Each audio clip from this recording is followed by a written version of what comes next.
Mankeur Ndiaye, bonjour.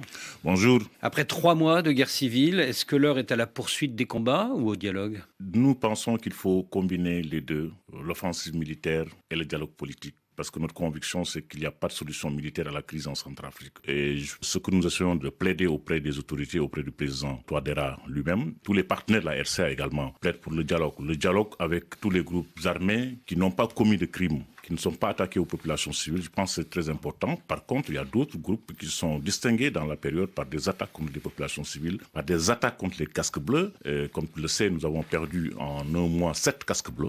Depuis quand? Au mois de décembre. Et tous ceux qui sont responsables de ces crimes contre les casques bleus seront recherchés, arrêtés et traduits devant la justice. Par contre, il y a d'autres membres des groupes armés qui sont disposés au dialogue. Je donne l'exemple de l'UPC, dont le chef Ali Darassa vient de déclarer il y a 2 jours qu'il se démarquait de Wozizé et de la CPC, la coalition des patriotes centrafricains, et qu'il revenait à l'accord de paix. Je pense que ces genres de déclarations méritent d'être fortement encouragées. Est-ce qu'on peut dialoguer avec d'autres composantes de la CPC, la coalition des patriotes pour le changement? Il y a tant d'autres. Il y a des bobos, par exemple des 3R. Bobo, c'est le successeur de Sidiki Abbas.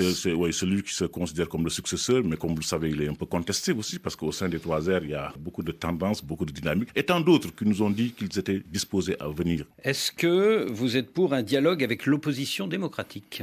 Mais oui, tout à fait. Et c'est la position des Nations Unies et c'est la position de tous les partenaires de la RCA. Tu sais, en Centrafrique, nous avons un groupe qu'on appelle le G5. Le G5 regroupe les principaux partenaires de la RCA. Notre position est claire. Il faut un dialogue inclusif. Et nous l'avons dit au président Touadéra, qui a accepté de lancer ce dialogue républicain. On ne peut pas à la crise sécuritaire ajouter une crise politique. Les élections se sont tenues, il y a eu des contestations. Finalement, pour l'essentiel, les résultats ont été acceptés. Le président Touadéra a été investi. Nous l'encourageons à aller vers le centre du dialogue avec tous les acteurs de l'opposition républicaine. Dolo Guelleh, Martin Ziguélé et tous les autres. Vous citez Dolo Guelleh, il y a quelques jours, il a été interdit de voyager par les autorités centrafricaines. Ce n'est pas très propice à un dialogue, ça? Tout à fait. Je l'ai dit au président personnellement et j'ai plaidé pour que Dolo Guelleh soit autorisé à voyager. J'ai plaidé également pour que Martin Ziguélé soit autorisé à voyager. Quand il s'est agi de Catherine Samba Panza, moi aussi j'ai plaidé auprès du président pour qu'on lui remette son passeport et qu'on lui permette de voyager. Son passeport lui a été remis et j'ose espérer que la question de Dolo Guelleh et de Martin Ziguélé sera réglée bientôt. Mankeur Ndiaye, vous êtes de passage à Paris, retour de Moscou. Oui. Si les FACA, les forces armées centrafricaines, ont pu repousser les rebelles depuis 3 mois, c'est notamment grâce à l'aide des paramilitaires russes. Dans le communiqué commun qui a été rédigé à l'issue de votre visite à Moscou est écrit le mot dialogue.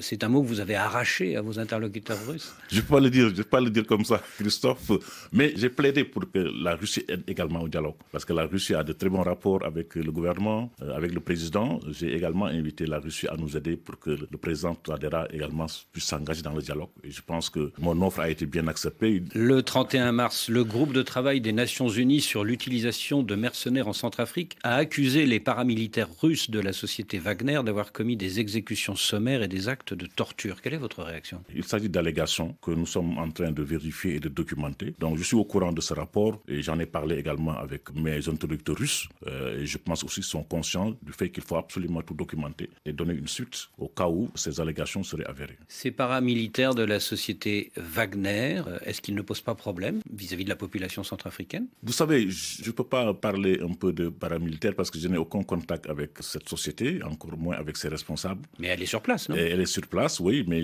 en tant que MINUSCA Nations Unies, nous n'avons aucun contact, nous ne faisons aucune opération conjointe ensemble. J'avais souhaité, en ma qualité de chef de la MINUSCA, qu'il y ait davantage de coordination et d'information mutuelle. Parce que sinon, vous savez, c'est des forces militaires qui sont sur le terrain, qui sont parfois dans le même espace que nous. Nous avons nos casques bleus, il y a des risques de confrontation. Et donc, on a repris les réunions de coordination, mais c'est avec la présence du gouvernement russe à travers l'ambassade, la présence du Rwandais à travers le colonel qui commande le bataillon rwandais qui est venu en appui au gouvernement pour nous informer mutuellement, pour éviter que nos forces ne se tirent dessus parce qu'elles interviennent sur le même espace. Il y a beaucoup d'allégations qui nous sont rapportées, comme par exemple des attaques indiscriminées contre les populations civiles, comme des tortures. Donc, quand nous aurons toute la documentation requise, en tout cas, nous réagirons également parce que nous avons ce mandat de protection des droits de l'homme en Centrafrique. Et c'est peut-être ce que vous avez dit aussi à Moscou ces derniers jours, non? On a échangé sur ces questions. Je pense qu'on a une convergence sur ce qu'il faut absolument tout faire pour faire respecter les droits de l'homme. Et qu'est-ce que les Russes vous ont répondu là-dessus? Ils acceptent qu'on puisse faire ces enquêtes et que tout soit documenté. Ils sont prêts à coopérer également dans ce domaine. Le